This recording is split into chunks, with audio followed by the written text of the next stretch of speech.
when asked to make a presentation on how data, numbers, and hard facts influence the world. I was honestly very excited on sharing the story of how our Facebook likes shaped the presidential elections.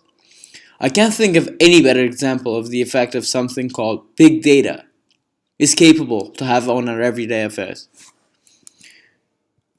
We all have heard of big data, a quickly growing field in many sectors including finance, retail, etc. But what is it? It's basically a huge pile of data about everything and everybody in this world. But then, how is this data compiled? Easy. We live in a digital world. We buy stuff with our credit cards, we Google stuff we're interested about or need to learn more about. We like posts, photos, etc. on Facebook. Imagine all this information isn't gone within a second, but is compiled in some huge database.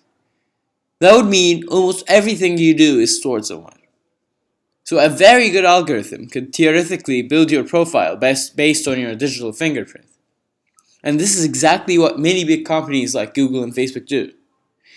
Eli Pariser gave a TED Talk which showed two people Googling Egypt and how likely they are to get much different search results.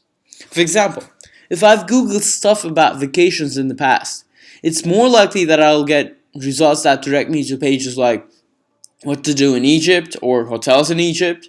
Someone else who has Googled stuff about Middle Eastern politics, on the other hand, is more likely to get stuff about Egyptian politics. This is really quite dangerous because this profiling puts you into a bubble. And bubbles are bad because stuff you get will maybe be tailored to your interests, but will not give you any other perspectives. That's why a lot of people during the last presidential elections have said they did not really see any contradictory views to this on their Facebook pages. A liberal Democrat saw stuff upholding Hillary, while the conservative Republican saw stuff supporting Trump's campaign, or at least he was more likely to. The Guardian actually posted a recent article about this. They interviewed Trent Luce, a farmer and radio host from central Nebraska, who said, 12 people have shared the story with me about the Hillary Clinton bus dumping human waste into the sewer system. I never see positive stuff about Hillary Clinton. I didn't know that existed. Okay, imagine now that this bubble is used to target particular people. For example, undecided Democrat voters. Cambridge Analytica, a British big data company, does precisely this. Cambridge Analytica was first employed by Nigel Farage for the Brexit campaign. While the campaign was obviously successful, the exact contribution of Cambridge to the Brexit success was not very measurable. And the company's insistence on not talking about it was not particularly useful for the outside researchers. So when Trump tweeted, "They will soon be calling me Mr. Brexit," it was hardly taken seriously. But little did they know that Trump was now working with Cambridge Analytica. Nix, the CEO of the company, gave a talk around this time explaining rather straightforwardly how Cambridge uses data to influence the elections. Remember how we talked about how everything we do is stored somewhere? Well, this somewhere exists, and it can be purchased. That is precisely what Cambridge does. They buy our personal information, including our shopping data, search history, newspapers we're subscribed to, and they use this to build a profile of us. And if you combine this data with the electoral rolls of the Republican Party, you suddenly have faces and names to these digital footprints. Nix further said they did this for all 220 million voters in the US.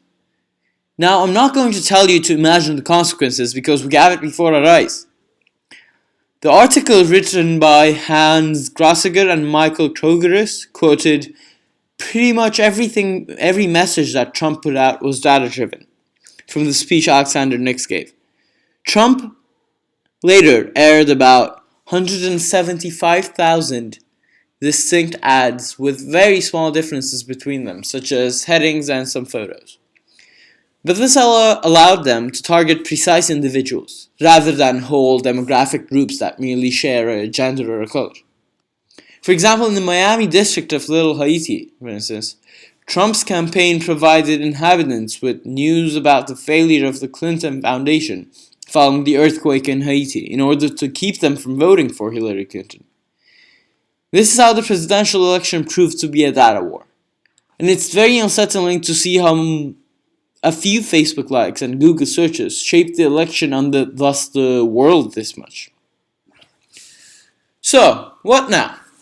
What does this all mean? I believe we have to raise awareness to the dangers of the utilization of big data in profiling. It's a threat to free thought and thus free will. It's a threat to open-mindedness and experiencing other perspectives and ideas. And if we lose this, all we're left with is a bunch of people living in their own bubbles, not listening to each other. And believe me, that is how we lose the ability to develop as humanity. With the rise of populist politics everywhere in the world, we have to be more skeptical about the validity and the truth to what we see. We gotta increase our interactions with other people and ideas. This is the only way to avoid a global chaos and save our free thought.